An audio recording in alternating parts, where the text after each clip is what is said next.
quarta-feira, 22 de janeiro, a gente começa falando sobre as regiões de Araçatuba e São José do Rio Preto, que tiveram um aumento nos acidentes de trânsito com morte no ano passado, se comparado com o ano de 2023. Já a região de Presidente Prudente teve uma leve queda. Quem tem os detalhes pra gente aqui na Janela da Notícia é a repórter Joyce Cremonese. Bom dia, Joyce. De quanto foi esse aumento, hein?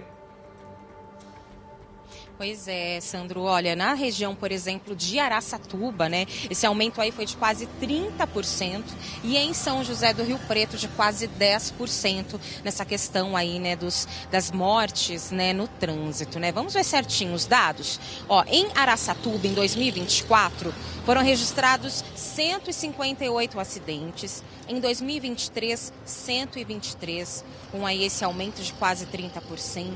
Na região de Presidente Prudente, no ano passado foram 109 acidentes e em 2023, 132, com uma queda, né, de quase 20%. E na região de São José do Rio Preto, nós tivemos no ano passado 309 acidentes e em 2023, 283 acidentes, com um aumento de quase 10% na região, né? Então são dados que chamam a atenção. E no site do Infociga, né, eles trazem ali todo um detalhamento das características, como, por exemplo, a idade dessas pessoas, que gira em torno ali entre os 25 e 49 anos, o sexo, né, que geralmente são os homens que acabam se envolvendo em acidentes de trânsito com mortes, geralmente são mais carros, motos também, né, então, assim, por exemplo, os locais, né, as rodovias são onde tem o maior número de mortes, o horário, geralmente noite, madrugada e principalmente aos fins de semana.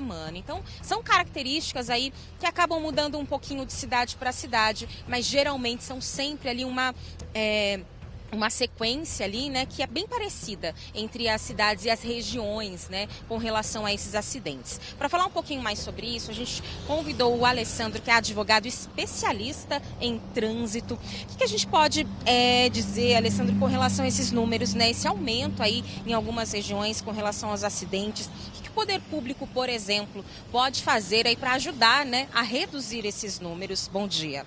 Bom dia a todos. Bom, quando a gente fala em acidentes e aumento de acidentes, a gente fala que a gente pensa que não existe segurança viária. A segurança viária, ela gira em torno de 3 aspectos: engenharia, fiscalização e educação. Quando a gente vê os números, somente pelos números, a gente não está analisando detalhadamente as causas do acidente, então a gente também tem que fazer um apanhado. Veja, aumentou o número de acidentes, mas quantos condutores também a gente coloca na via pública aí habilitados toda semana? E o que falta, na minha opinião, o que falta nessas características para haver a segurança viária é a educação. Como o poder público pode ajudar com isso? Com projetos e programas de educação para o trânsito, porque aquilo que se vê nas autoescolas não são, vamos dizer assim, não são suficientes. E a própria consciência de quem está pelo trânsito, né? Porque não adianta a gente ter uma fiscalização efetiva, uma engenharia, que é a via sinalizada, bem feita, e nós não termos educação.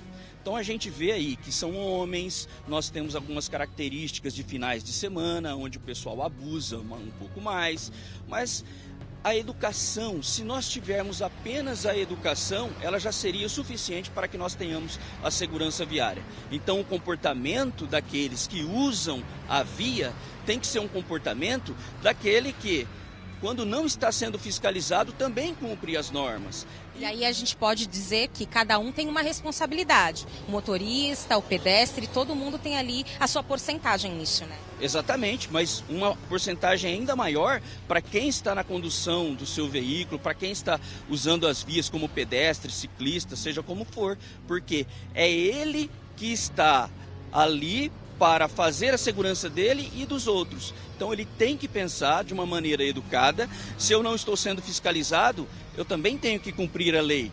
Hoje existe uma sensação de impunibilidade, né? Nós temos aí uma cultura de se pagar pela impunibilidade. Aumentou a fiscalização por vídeo monitoramento, a multa chega na minha casa, eu passo ela para outra pessoa. Então eu tenho ali um condutor contumaz, que é o responsável pela insegurança, que não está sendo penalizado. Então o poder público também deve olhar para esse lado e fazer uma fiscalização mais efetiva. Certo, obrigada, viu, Alessandro, pelas informações. Então é isso, inclusive esses dados, né, do InfoSiga, eles são aí coletados, fornecidos pelo Detran, que inclusive informou que foram feitas aí várias fiscalizações durante o ano de 2024, que inclusive foi um ano em que eles mais fiscalizaram motoristas que estavam aí sob efeito de bebidas alcoólicas. Então realmente, como o Alessandro disse, é uma responsabilidade principalmente do condutor, que geralmente é quem acaba causando esses acidentes, né? E muitas vezes por imprudência, e acaba inclusive tirando a vida de outras pessoas, né? Com certeza, é responsabilidade no trânsito, né? Todo mundo ter a consciência de que quando você está, né, ou com um veículo ou mesmo a pé, você tem que se cuidar dos outros, né? E seguir as regras. Por que será que no Brasil é tão difícil seguir as regras, né? Infringir as regras parece que é um desejo de muitos, né, que acaba aí tendo um aumento no número de acidentes. Hoje eu mesmo vi um motociclista ultrapassando um caminhão na curva, numa rotatória, né, pela direita, na lateral, né, no acostamento. Quer dizer, as pessoas infringem as regras e depois acabam se lamentando ou não tendo tempo de lamentar porque acabam se envolvendo no acidente e sendo uma vítima fatal. Gente, então muito cuidado realmente, vamos ter consciência que o trânsito pode mata mais do que qualquer guerra e cabe a cada um de nós, pelo que foi dito pelo Alessandro, né, o doutor Alessandro, é responsabilidade nossa, né, mesmo que não tenha fiscalização, que não tenha o radar, que não tenha o policiamento, cabe a gente tentar proteger a nossa vida e dos demais. Vamos, né, tentar levar essa consciência de educação no trânsito. Muito obrigado pelas suas informações, Joyce.